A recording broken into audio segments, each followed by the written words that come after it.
Good evening. Thank you guys for joining us for our Kerrville Comprehensive Plan update for our public engagement. At this time, I'm going to go ahead and turn it over to Caitlin Admire with Freese and Nichols and her team to give a quick presentation.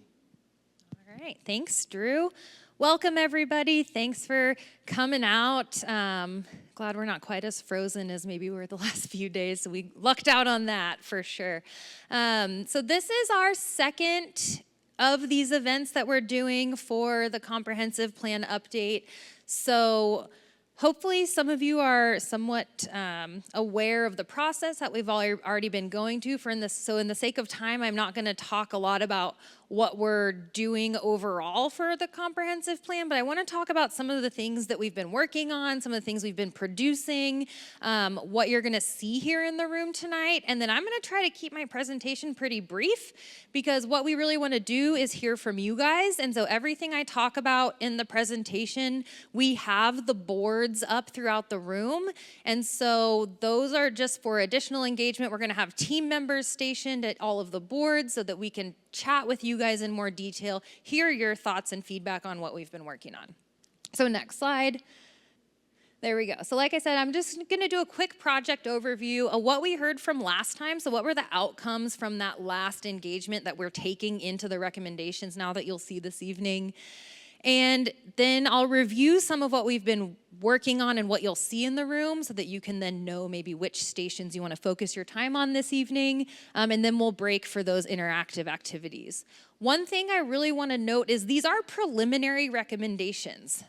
These are the first time we're bringing these out publicly. These are not baked. These are not complete. These are not finalized. So we will have 3 or 4 more rounds of revisions on all of the things we're showing you tonight. So they are absolutely up for discussion. The intent is truly to get your feedback and to go back and revise these as necessary. So please definitely share with us any thoughts or ideas you have, and just know we are going to actually be going back and making changes to all of this. All right, next slide. So the team that's working on this, obviously the city of Kerrville is the primary client that's working on updating their comprehensive plan. And we are with Freese and Nichols. We're an engineering and design firm that's heading up the work on updating the 2050 comprehensive plan. TXP is our economics advisor, and Travis is here. So if you guys want to talk economics during the breakouts, he's here to chat with anybody. And then we had CDS strategy. So they updated already the housing report, which we talked about last time. They did that kind of pretty early on so that it could inform a lot of the recommendations that we've been making. Next slide. The project started back in June of last year. We're kind of here right in the middle. We're finishing up chapter updates, so that's kind of what you're seeing here tonight is those preliminary recommendations for the chapter updates, as well as the beginnings of the concepts and frameworks for these 2 small area plans, including downtown and Nimitz Lake, and we have stations specifically on those 2 areas. In the next kind of 4 to 6 weeks, we're going to be planning to, like I said, go back, update, create all of the draft document, and then there will be months of rounds of reviews and revisions, both kind of with staff, with our advisory committees. There will be public review as well. We'll actually post the draft documents online and ask for feedback. Usually we have that open for at least 4 weeks for people to give us additional comments before we go into adoption and approval meetings this June now. All right, next slide. So far, what have we done in terms of meetings? So these are actually will be updated as of today because we've now done 3 CPAC meetings as of about 30 minutes ago. We have now done 2 DAC meetings. We had an earlier Downtown Advisory Committee meeting. The online community survey was open for 6 weeks over the summer. We had one of these same events, our public open house, back in October. And then our online interactive map, that is still open. That will remain open for the majority of the rest of the process. We'll have to close it at some point so that we can kind of pull those recommendations and thoughts into the document. But we kind of periodically check those and interweave those into what we're producing. So if you have not had a chance to go check out that interactive map, please go. You can drop pins, drop comments. You can upvote and downvote other people's ideas. It's fun. All right, next slide. So some of what we heard last time when we were here. So this is a polling of the interactive map results as of like a couple weeks ago, probably when we were making this presentation. So you can see all the comments we've gotten so far. Some of the themes that we've heard are enhancing trails and walkability, improving roads and intersections, kind of goes with that traffic safety and management idea, and then just optimizing the use of Kerrville's natural assets, specifically the river. That's really a special asset that you guys have that's unique to Kerrville. Some of these are probably not a surprise. You've probably heard all of these things before. Certainly we heard a lot of these things at the in-person public engagement last time. But I'll tell you, we really like to see repetition. What that tells us is that it's just supporting what we hear, right? When we hear the same things over and over again, that sends a little alarm bell to us that says those are the priorities for the community. So if you see some repetition in some of these themes that we're getting from our different engagements, that's a good thing for us. It makes our job easier. All right, next slide. So last time we were here, we had a set of boards very similar, but they were asking kind of higher level, almost kind of visionary questions. So one of the questions was, when we talk about land use planning, there's kind of three things we think about. We think about the density, so that's how intense the development is. We think about the tax that the land uses create, both from a taxing of the businesses and the homeowners, but then also what does that mean for the income for the city and their ability to then provide services to the community that the community is expecting. That's what the city does. They provide services to the people of the city. So the problem is you can only really have two of those things. And so what we ask people is like, what is the trade-off that you would be willing to have in order to, if you had to pick only two of these, of the three? So not unsurprisingly, no one chose high taxes as their trade-off. So that's cool, that's great, that's a very clear answer. So then in that case, we say, okay, well then if we're not having higher taxes, then the city doesn't have as much money to provide services. And then a couple people were like, oh, that's fine. But then majority of people were like, no, we still want the city to have some money to do some stuff with, to provide us services that we're expecting from them.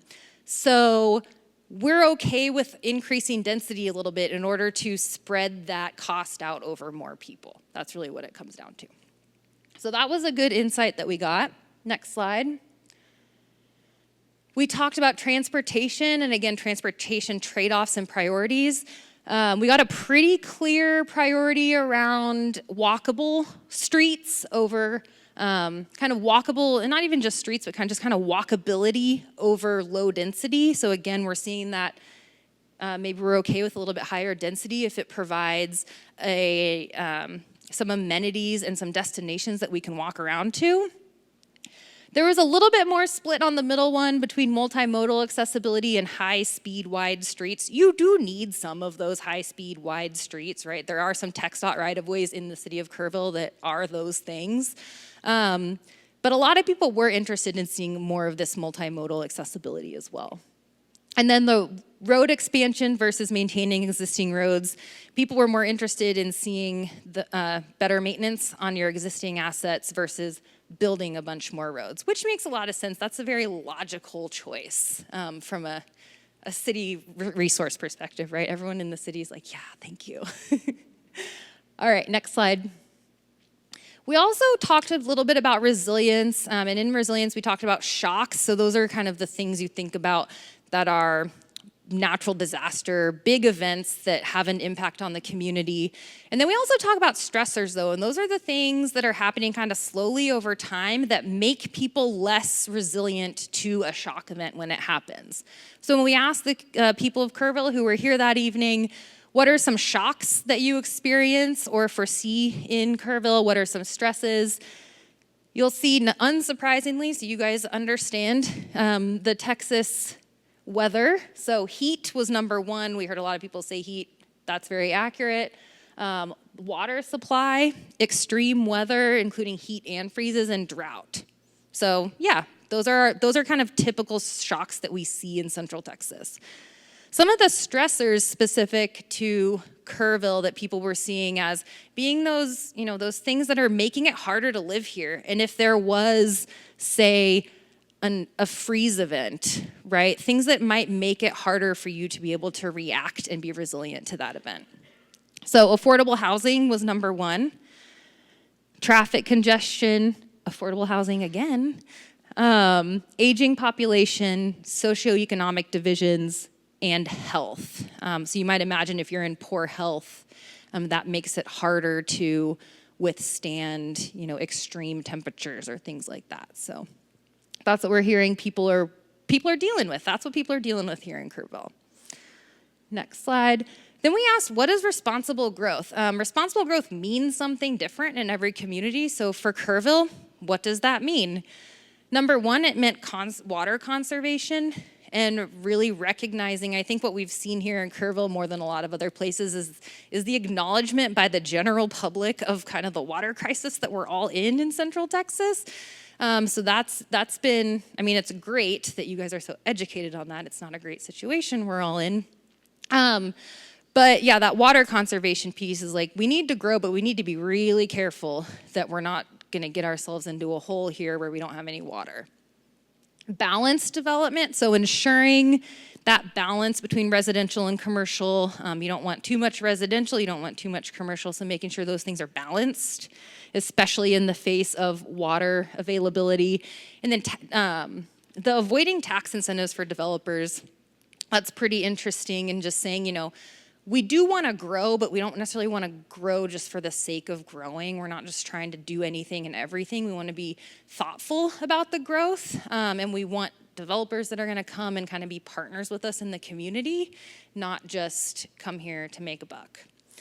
Community involvement, both within this process, but also just generally making sure that people and businesses are aware of the growth that's coming and the changes that are coming and the things that are coming in front of P&Z and City Council, and just making sure people are really educated and aware of what's going on as growth is happening.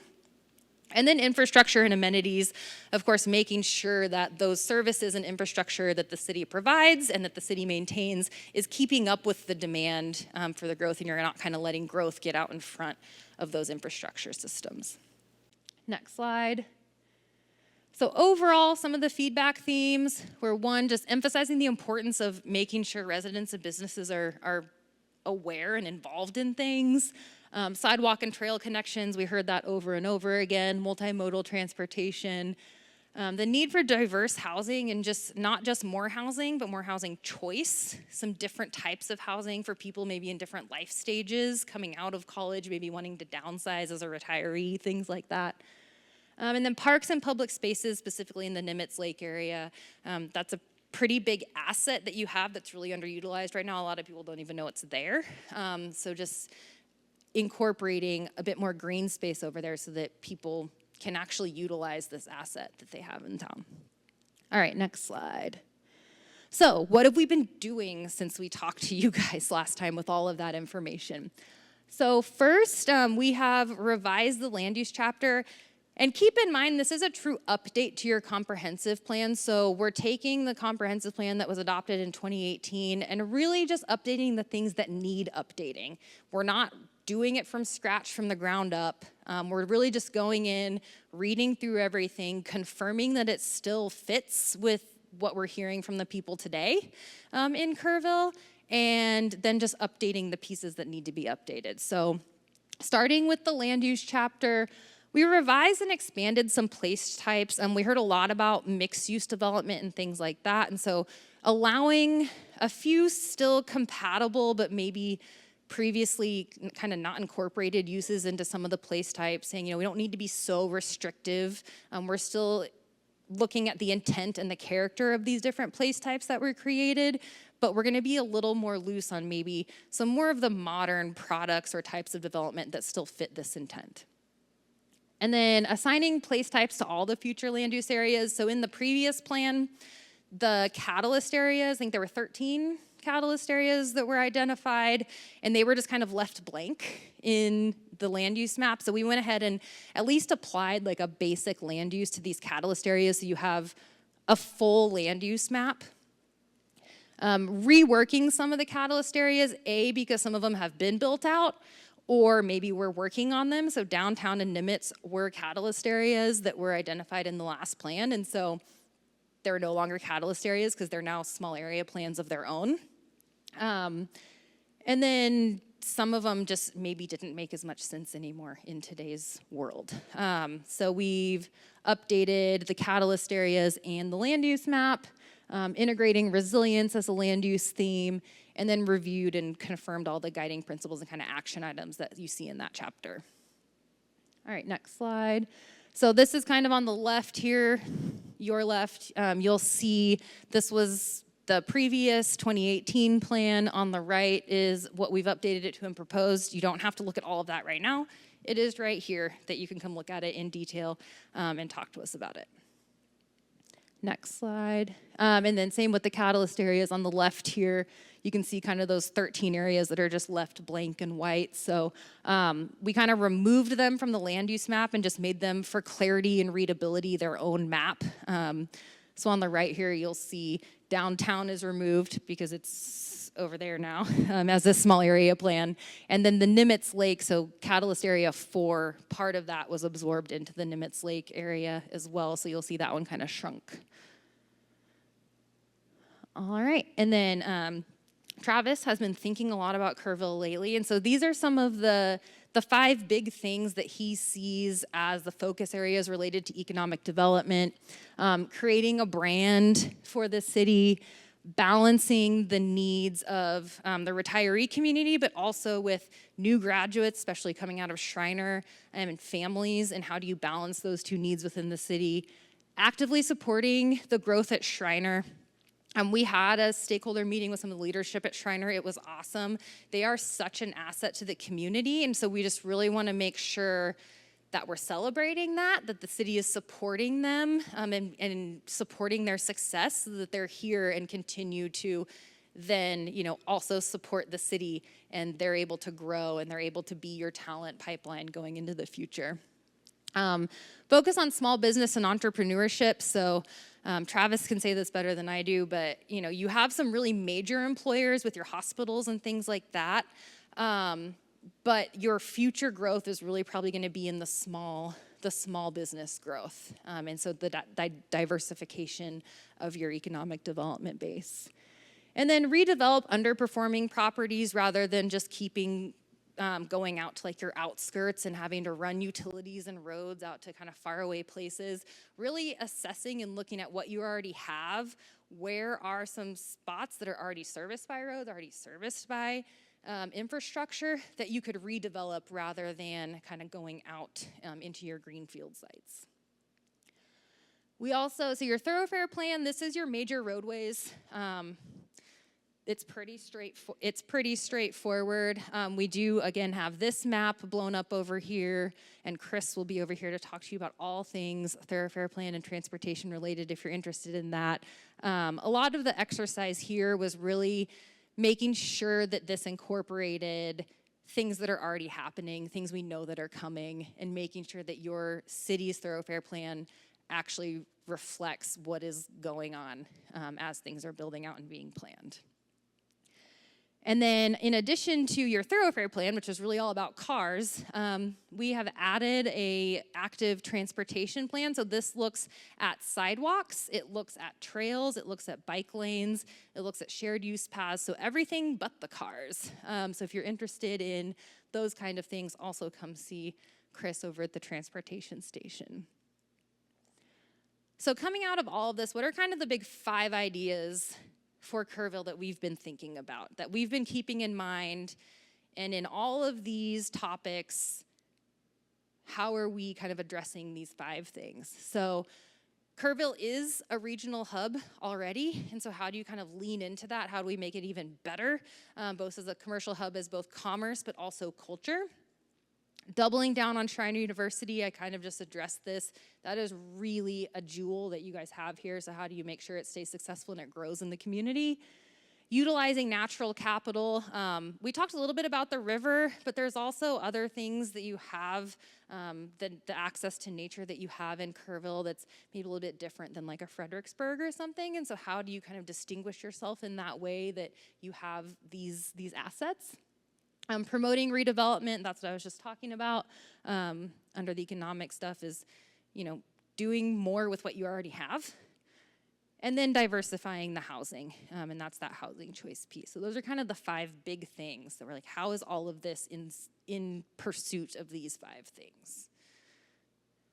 So downtown, I'm just gonna quickly introduce these topics because we do have our major stations, and I wanna make sure we have time to really talk to you guys about these things. So I'm just gonna quickly show you what we've been thinking about for downtown. But it's gonna be light on detail. So all the detail you can find at the station. Next slide. So what we heard, we also had some boards last time. We had similar stations related to the 2 small area plans. So downtown, we really heard a lot about mixed use, which is great. We love to hear that. Mixed use is awesome. So we had a lot of support for seeing some mixed use development. And mixed use can be different scales, right? It can be 2 stories. It can be 20 stories. We're talking about lower scale mixed use here in Kerrville, but we really liked seeing that support for mixed use. Restaurant, hotels, live entertainment, that makes a lot of sense for a downtown. Next slide. And so we came up with a set of 5 character areas, and there's a lot more detail at the station on these.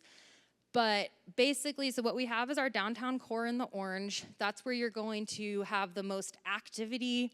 That's where you're gonna see the most investment from the city side in terms of the public realm, the pedestrian experience. This is where when you think downtown Kerrville, this is what you think of visually. Your downtown is really big. We're using the TERS boundary. It's pretty large, and so you're not gonna be able to do just blanket sweep a ton of investment all over the entire downtown. That's just not feasible from a resource perspective. So where are you gonna focus your investment? So the core is where you spend the most investment. The commercial corridor is that red strip going up Sidney Baker. Kind of is what it is. It's a TxDOT right of way. It's got a lot of corridor commercial on it right now. That's probably not going away. Your blue areas are what we call supporting development. So this is where we see downtown uses, but maybe they're not the restaurants and the entertainment and things like that. They're not quite as active, but they're the goods and services. They're the CPAs, they're the salons. Salons are a good downtown core use as well, but you can just kind of imagine things that might be really beneficial to be adjacent to the core, but they don't necessarily have that same pedestrian activation that they need to be in the core. The transition zone is similar to a supporting zone, but this is where we might see a little bit higher density, a little bit bigger scale, maybe going up a few more stories from what you would see in the core or in the supporting development.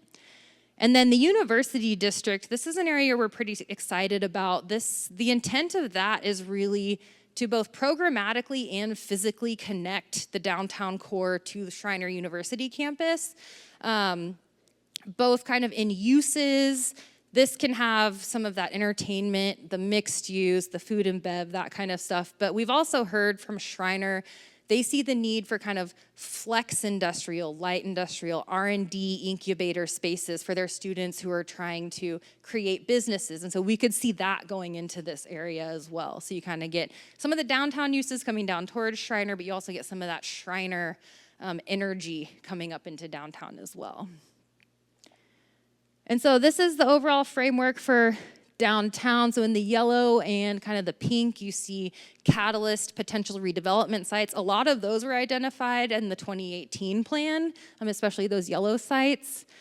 We have mobility framework in terms of primary and secondary corridors. Again, that's kind of a level of investment. So you have your primary corridors that connect your core and then connect downtown to destinations outside the core. That's where you're gonna put the most amount of investment. But we do wanna have a little bit of investment everywhere in downtown. All of the sidewalks, all of the streets in downtown should have sidewalks and basic pedestrian lighting and things like that. So it's not to say that nothing's happening in those other areas, it's just a matter of what level of investment.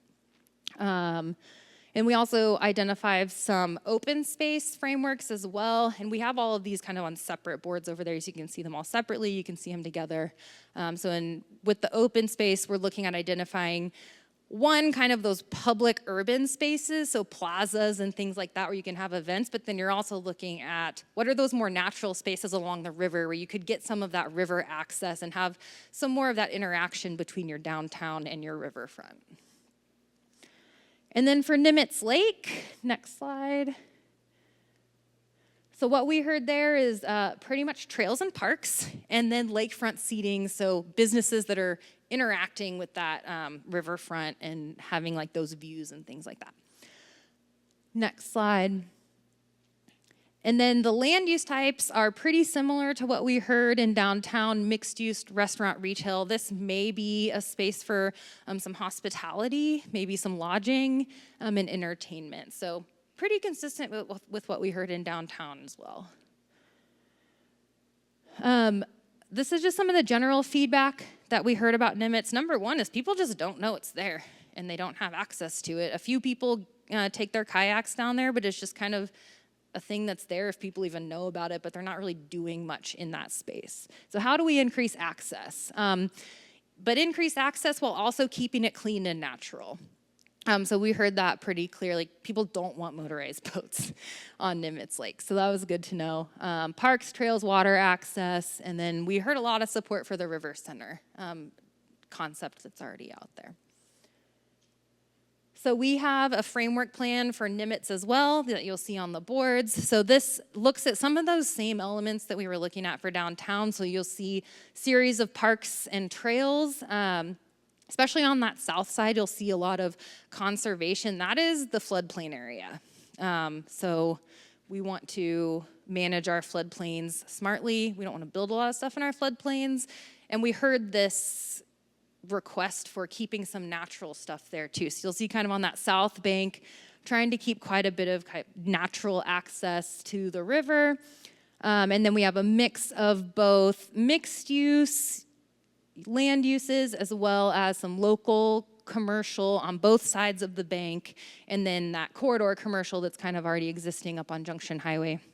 Again, corridor commercial is established, it's there, it's not changing too much probably. Then we identified some additional locations for parks along the north bank as well, some shared parking potential areas, some potential crossings across the lake. We heard that, so that some of the conversation we'd like to have tonight is what does that crossing of the lake look like? Pedestrian bridges over lakes are really expensive, so is it something different like a pontoon boardwalk kind of thing that is a little less investment, maybe can even be moved if there's like a rowing competition or something. So that's kind of some of the details that we want to talk to you guys about tonight and kind of refine those going forward, is what does that actually mean when we see it on the plan? What does it actually look like? So with that, we're going to break up into our interactive stations. So here you've got the land use piece, if you're interested in talking about that. Transportation, both the thoroughfare plan and the active transportation plan over here. The back, your guys' right, will be, that's all of our downtown boards, and then back there is David with the Nimitz Lake. So with that, we'll let you guys kind of break, and we are happy to talk to you about anything and everything. Thank you.